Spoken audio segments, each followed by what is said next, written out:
আসসালামু আলাইকুম। অপশরিস কিচেনে আপনাদের স্বাগতম। আশা করছি সবাই ভালোই আছেন। আজকে আমাদের চ্যানেলের রেসিপি কচুরলতি দিয়ে চিংড়ি মাছ রান্না। চিংড়ি মাছের এরকম একটি রেসিপি আমরা আগেও আমাদের চ্যানেলে আপলোড করেছি, এর লিঙ্কটি ডেসক্রিপশন বক্সে দেয়াই থাকবে। কচুরলতি এখন আমাদের একটি জনপ্রিয় খাবার। বাজারে এখন কচুরলতি অহরহ পাওয়া যাচ্ছে, আর তা যদি হয় চিংড়ি মাছ দিয়ে রান্না, তাহলে তো কথাই নেই। চলুন আমরা রেসিপিটি দেখে আসি। দর্শক, এই রান্নাটি করার জন্য আমরা প্রথমে এখানে নিয়েছি 1 কেজি পরিমাণ কচুরলতি। কচুরলতি ভালো করে ছিলে লবণ দিয়ে ভালো করে ধুয়ে নিয়েছি। লতি রান্নার জন্য এখানে আছে বাগদা চিংড়ি।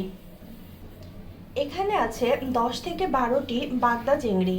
এগুলো ভালো করে কেটে লবণ এবং হলুদ দিয়ে মেখে নিয়েছি।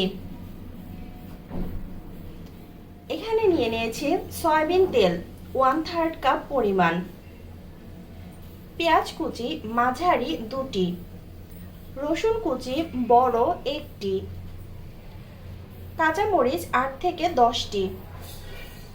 এখানে আছে কাশ্মীরি মরিচের গুঁড়া, কাশ্মীরি হলুদের গুঁড়া এবং ধনিয়া গুঁড়া।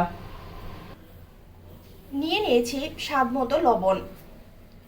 যেহেতু কচুরলতিতে গলা ধরার সম্ভাবনা থাকে, তাই আমরা এখানে আগে থেকেই একটি লেবু ভালো করে ধুয়ে কেটে নিয়েছি। এখানে একটি ফ্রাই প্যান ভালো করে ধুয়ে আগুনের তাপে গরম করে নিচ্ছি। আমাদের ফ্রাই প্যান গরম হয়ে এসেছে, এতে আমরা পরিমাণ মতো তেল দিয়ে দিলাম।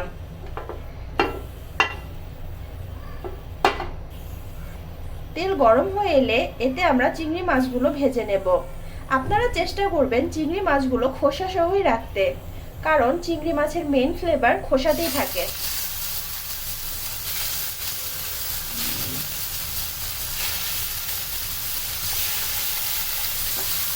আপনারা সবসময় চিংড়ি মাছগুলো হাই হিটে ভাজার চেষ্টা করবেন, এতে চিংড়ি মাছ ভাজার পর কালার খুব সুন্দর আসে।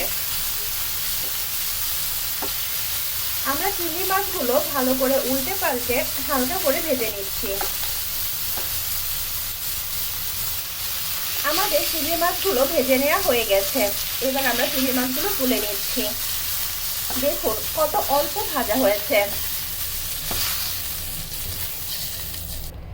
এবার এই ফ্রাই প্যানের ভেতরেই আমরা দিয়ে দিচ্ছি সয়াবিন তেল। আমরা এখানে 1/3 কাপ পরিমাণ সয়াবিন তেল নিয়ে নিয়েছি। আপনারা চেষ্টা করবেন এই রান্নায় তেল একটু বেশি ব্যবহার করতে, এতে টেস্ট খুব ভালো আসে। আমাদের তেল গরম হয়ে এসেছে, এখন আমরা এতে দিয়ে দেব পেঁয়াজ কুচি।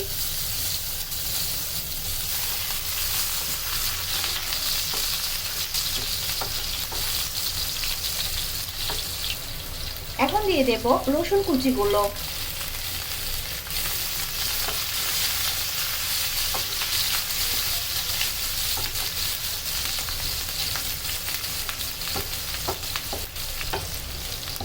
পেঁয়াজ এবং রসুন কুচিগুলো হালকা ভাজা হয়ে এসেছে।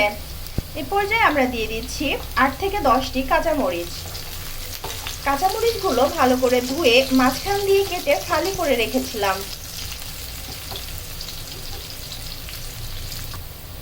দর্শক দেখুন পেঁয়াজের কালার ভাজতে ভাজতে চেঞ্জ হয়ে আসছে।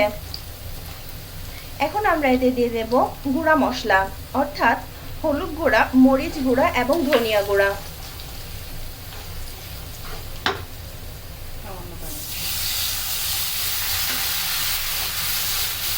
গুঁড়া মশলাগুলো দেওয়ার পর সামান্য পরিমাণ পানি দিয়ে দেব, যেন মশলাগুলো পুড়ে না যায়। এবং এই সময় চুলার আঁচ অবশ্যই লো রাখতে হবে।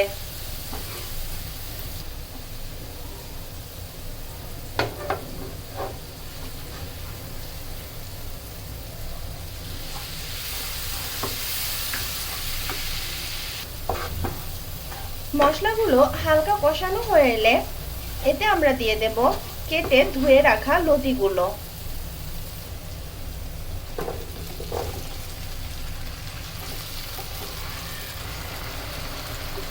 আমরা লতিগুলো কেটে ধুয়ে নেওয়ার সময় নর্মালি ধুয়ে না নিয়ে হালকা একটু লবণ দিয়ে কচলিয়ে ধুয়ে নিয়েছি। লবণ দিয়ে ধুয়ে নেওয়ার সুবিধা হচ্ছে এতে লতির গায়ে যে কালো ময়লাগুলো থাকে সেগুলোও পরিষ্কার হয়ে যায় এবং লতিগুলো খুব সফট হয়ে আসে।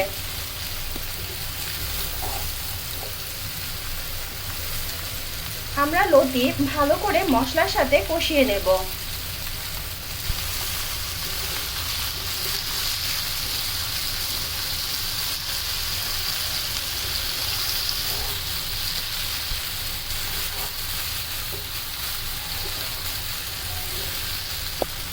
এ পর্যায়ে আমরা দিয়ে দিচ্ছি পরিমাণ মতো লবণ।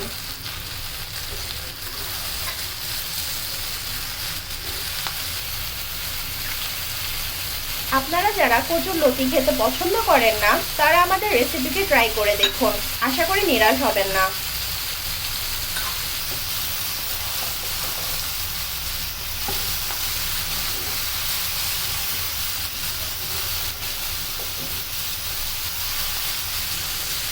কচুরলতি ভালো করে নেড়ে মশলার সাথে কষিয়ে নিতে হবে।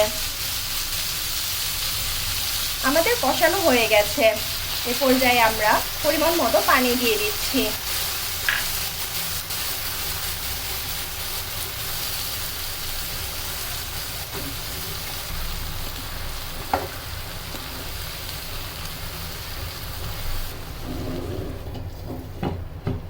আমরা এখানে পরিমাণ মতো পানি ব্যবহার করেছি।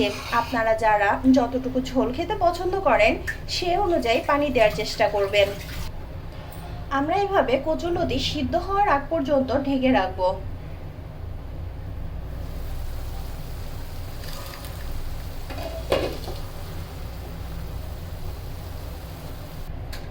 ঢেকে রান্না করার মাঝ পর্যায়ে মাঝে মাঝে ঢাকনা খুলে লতিগুলো নেড়ে দেব।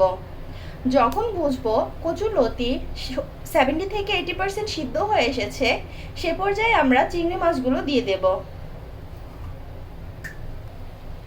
আমাদের কচুরলতিগুলো মোটামুটি সিদ্ধ হয়ে এসেছে।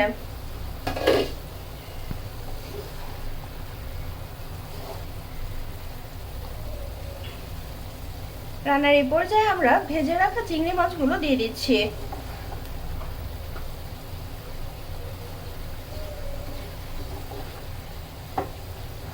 ভালো করে নেড়ে লতি, চিংড়ি মাছ এবং মশলাগুলো ভালোভাবে মিশিয়ে নিচ্ছি। আবার কিছুক্ষণের জন্য ঢেকে দেব। আমাদের কচুরলতি সিদ্ধ হয়ে এসেছে। আমরা এই রান্নায় যেসব উপকরণ ব্যবহার করেছি তার পরিমাণ ডেসক্রিপশন বক্সে দিয়ে দিচ্ছি, আপনারা একটু কষ্ট করে দেখে নেবেন। রান্নার শেষ পর্যায়ে এসে আমরা অল্প পরিমাণ ভাজা জিরার গুঁড়া দিয়ে 5 থেকে 6 মিনিট ফুটিয়ে নেব। আমাদের কচুরলতি প্রায় হয়ে এসেছে। দেখুন কি সুন্দর কালার হয়েছে।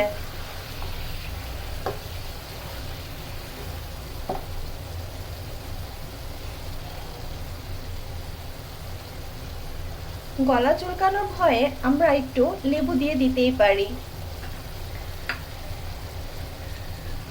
এখানে আমরা ফুল একটি বড় লেবুর রস ব্যবহার করেছি। লেবু ব্যবহার করা সম্পূর্ণই আপনাদের ইচ্ছার উপর ডিপেন্ড করছে। আপনারা চাইলে দিতেও পারেন, চাইলে অ্যাভয়েডও করতে পারেন। রান্নার শেষ পর্যায়ে আমরা দিয়ে দিচ্ছি সামান্য পরিমাণ চিনি। যেহেতু আমরা এখানে লেবু ব্যবহার করেছি এবং চিংড়ি মাছের তরকারি, সেহেতু এখানে অল্প একটু চিনি ব্যবহার করলে টেস্টটা কত ডিফারেন্ট আসে আপনারা রান্না করেই দেখতে পারেন। আমাদের তরকারিতে তেল উঠে এসেছে, অর্থাৎ আমাদের তরকারি হয়ে এসেছে। রান্না করতে করতে আমাদের কচুরলতি সম্পূর্ণ সিদ্ধ হয়ে এসেছে এবং তরকারিটি দেখতেও অনেক ইয়াম্মি হয়েছে। এরকম মজার মজার রেসিপি পেতে আমাদের অপশরিস কিচেনের সাথেই থাকুন। আপনারা প্লিজ সাবস্ক্রাইব করে লাইক এবং কমেন্ট করে আমাদের চ্যানেলের পাশেই থাকুন। ধন্যবাদ।